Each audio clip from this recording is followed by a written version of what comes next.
ate and kuya. Of course, happy wedding.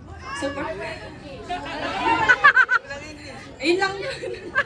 Super happy kami, proud kami dahil lumabot kayo dito. Sa haba ng preparation, dito ako nape-pressure. Worth it lahat ng stress, kuya at pagod simula una hanggang huli. Ate, dati pag nag-aaway tayo, Ayan na, ayan na. Iiyak ako na kasi yan. kapag lumayas ka, hindi pala.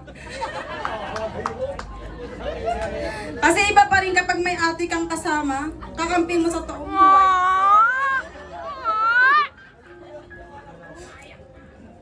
Hindi kami malulungkot dahil buti na lang malapit ang bahay nyo.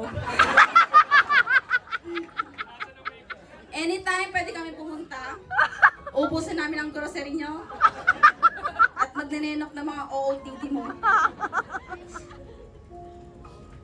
Piliin nyo laging maging masaya. Magmahalan kayo habang buhay.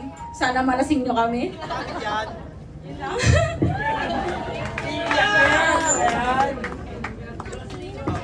Thank you so much, Marie. Now you may lead everybody for a wine toast. So everyone, grab a glass of water, juice, or wine.